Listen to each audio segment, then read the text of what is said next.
Assalamualaikum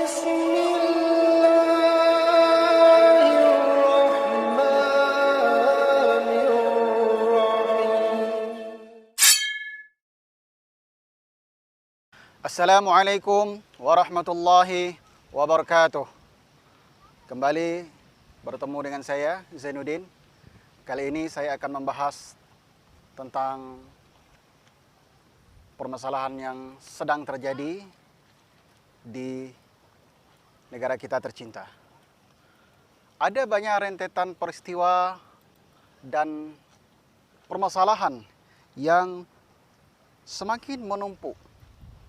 Mulai dari kerumunan massa yang ada di Jawa Tengah atas nama Pilkada, kerumunan massa. Kemudian kerumunan massa yang dilakukan oleh pejabat negara yang dihadiri oleh Menteri Dalam Negeri. Kemudian ada deklarasi pernyataan kemerdekaan dari organisasi Papua Merdeka di Papua, Indonesia bagian Timur. Kemudian ada kasus terorisme. Kemudian ada penangkapan pejabat negara, menteri sosial yang juga merupakan wakil bendahara dari partai berkuasa. Ini merupakan permasalahan bangsa yang sedang terjadi, lagi hangat-hangatnya. Dan tidak kalah penting adalah permasalahan tentang penembakan dari saudara kita, anggota Front Pembela Islam, yang menewaskan 6 orang. Nah, jadi kita posisinya di mana? Pemirsa sekalian, kita tidak memihak salah satu siapa yang benar dan siapa yang salah. Masing-masing masyarakat sementara untuk menahan diri dalam situasi yang serba rumit dan serba sulit ini. Mengapa saya katakan demikian?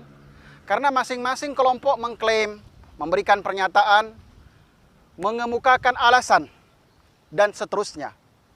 Siapa yang bertanggung jawab? Siapa yang memulai? Nah, dari pihak aparat menyatakan jika mereka diserang dengan senjata api, bla bla bla. Kemudian dari pihak saudara kita Front Pembela Islam juga mengatakan bahwa ini adalah fitnah.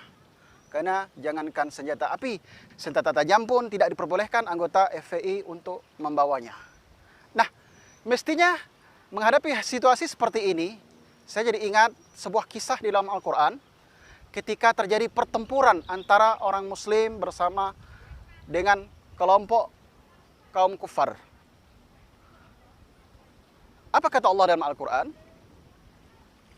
Janganlah kamu melakukan pembunuhan kepada orang yang kamu kira dia tidak beriman, atau dia pura-pura beriman untuk menyelamatkan diri hanya karena kamu ingin mencari kelebihan berupa pangkat, jabatan, dan harta ghanimah. Fatabayyanu, kata Allah, maka periksalah dia beriman atau tidak. Nah, mestinya kita lakukan tabayun terlebih dahulu. Siapa yang berhak melakukan ini? Mestinya pihak independen. Penyelidikan secara menyeluruh independen lebih diutamakan untuk mengungkap yang terjadi sebenarnya. Siapa pelakunya, di mana, bagaimana motifnya, akan kita rasakan apabila adanya keadilan di negeri ini. Pesan di dalam Al-Quran, ya ayyuhalladzina amanu, wahai orang-orang yang beriman, kunu qawwamina bil qisti wasyuhada. Jadilah kalian penegak keadilan dan saksi karena Allah. Walau ala anfusikum, meskipun terhadap diri kita sendiri, mesti adil kita jadi saksi. Awil walidain, terhadap orang tua.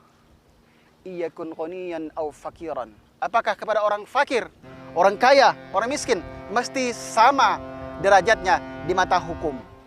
Sistem keadilan mestinya diutamakan di negeri kita tercinta ini, sehingga terjalin rasa kesejahteraan, rasa kebersamaan, rasa kedamaian jika keadilan ditegakkan.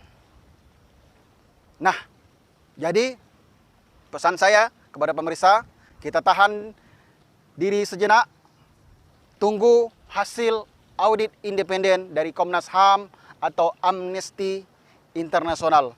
Detektif swasta yang lebih berhak dan kompeten untuk mengurus masalah ini.